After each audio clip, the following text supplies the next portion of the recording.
Thanks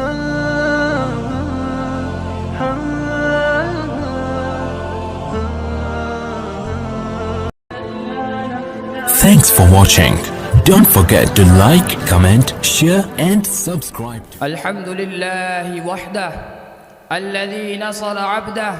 أما بعد فقد قال تعالى: قل إن كنتم تحبون الله فاتبعوني يحببكم الله ويغفر لكم ذنوبكم.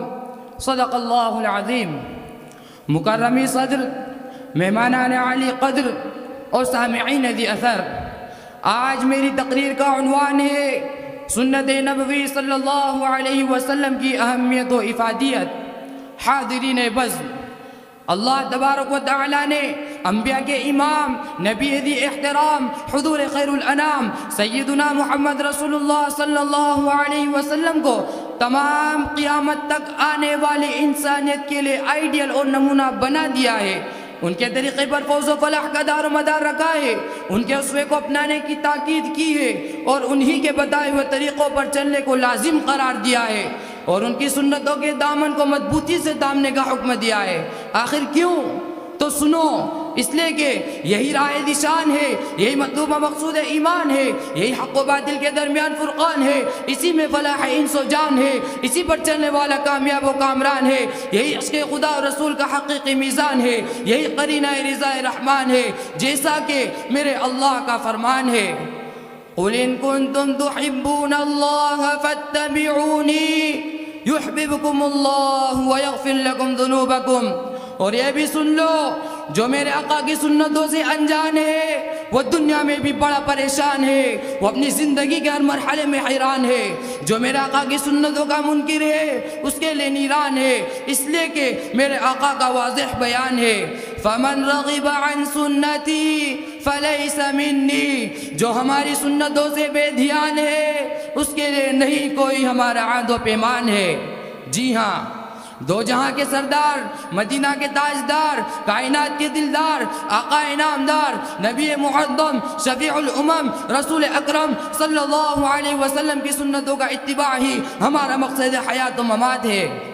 سامعین با تمکین، میرے سرکار کی ذات زندگی کے تمام لمحات و حالات کے لیے، تمام طبقات کے لیے اور ہر قسم کے جذبات و احساسات کے لیے آئیڈیل اور نمونہ ہے.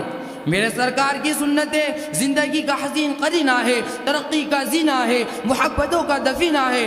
اسی وجہ سے تو میں کہتا ہوں، اگر تم دولت مند و تاجر ہو تو مکہ کے تاجر اور بحرین کے خزینہ دار کو دیکھو. اگر تم مہمان ہو تو وہ ایوب انصاری کے گھر اترنے والے اس مہمان مدینہ کو دیکھو. اگر تم قیدی ہو تو شعب ابی طالب کے قیدی کو دیکھو. اگر تم بادشاہ ہو تو سلطان عرب کے حالات پڑھو. اگر تم رعایا ہو تو قریش کے محکوم پر ایک نظر ڈالو. اگر تم کمانڈر اور سپہ سالار ہو تو بدر حنین کے سپہ سالار کو دیکھو. اگر تم فاتح ہو تو فاتح مکہ کے ایثار و کرم فرائض سے سبق حاصل کرو. اگر تم نے شکست کھائی ہے تو معرکہ احد کا جائزہ لو. اگر تم استاد ہو تو درسگاہ صفا کے استاد و معلم کو دیکھو. اگر تم شاگرد ہو تو روح الامی کے سامنے بیٹھنے والے پر ایک نظر دوڑاؤ.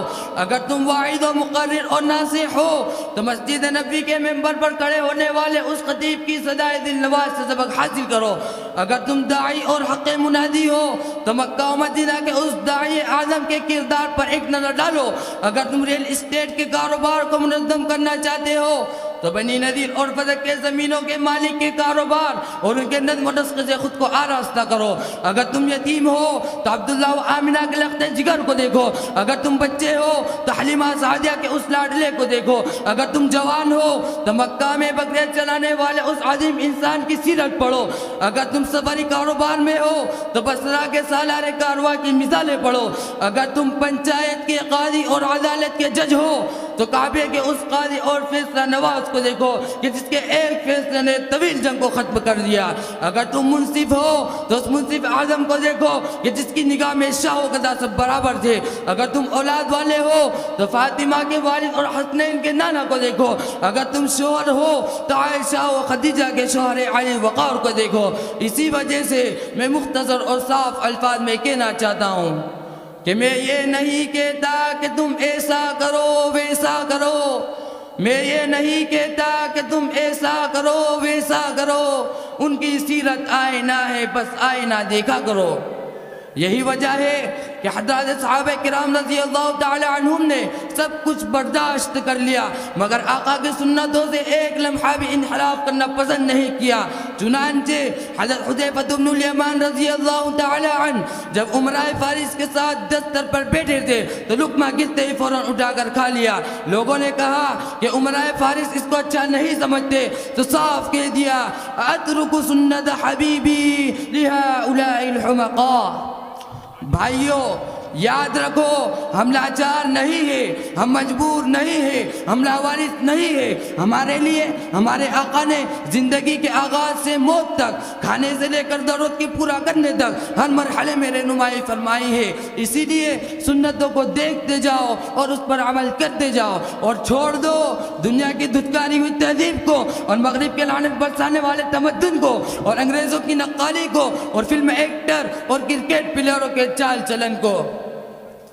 معزز سامعین کرام، اللہ تبارک و تعالی نے قرآن کریم میں ارشاد فرمایا لَقَدْ كَانَ لَكُمْ فِي رَسُولِ اللَّهِ أُسْوَةٌ حَسَنَةٌ، کہ ہمارے محبوب کی زندگی تمہارے لیے آئیڈیل اور نمونہ ہے، جنت کا زینہ ہے، کامیابی کا قرینہ ہے، اور یہی علامت عشق شاہ مدینہ ہے۔ ہاں کیوں نہ ہو، اس لیے کہ اتباع سنتی رضا الہی کا معیار ہے، اتباع سنتی اتحاد امت کی راہ ہموار ہے، اتباع سنت کے بغیر انتشار ہی انتشار ہے، اتباع سنتی حقیقی کامیابی و کامرانی کا اعلی کار ہے، اتباع سنتی سے تحفظ عقائد و اعمال میں معاون و مددگار ہے، اتباع سنتی کفر و دلالت کے لیے آہنی دیوار ہے، اتباع سنتی گمراہی و باطل رسومات کے لیے کھلی تلوار ہے، اتباع سنتی غیر شرعی رواجوں پر کھلی الغار ہے، اتباع سنت کے بغیر زندگی پرخار ہے، اتباع سنتی سے اتحاد امت کی راہ ہموار ہے، اتباع سنتی سے دنیا کا سکون پائیدار ہے، اتباع سنتی سے آخرت کی راحت برقرار ہے، اتباع سنتی عشق رسول کا حقیقی معیار ہے۔ جس کی زندگی سنتوں سے سرشار ہے اور جو سنتوں کا پیروکار ہے، اس کی دنیا خوشگوار ہے اور آخرت بھی اس کے لیے فصل بہار ہے۔ اسی لیے دوستو، آج میں تم سے صاف صاف کہنا چاہتا ہوں کہ مغرب کی نقالی کو چھوڑ دو اور غیروں کی تہذیب سے بیزاری ظاہر کرو، اور آ جاؤ میرے آقا کے نقش قدم پر اور ان کے بتائے ہوئے طریقے پر، یہی کامیابی کا راستہ ہے۔ اور سن لو، میرے آقا نے سنتوں پر عمل کرنے والے کے لیے کیا ہی خوب بشارت دی ہے کہ من احیا سنتی عند فساد امتی فلہ اجر 100 شہید، کہ جو شخص فساد اور بگاڑ کے زمانے میں میری ایک بھی سنت کو زندہ کرے گا، اسے 100 شہیدوں کا ثواب عطا کیا جائے گا۔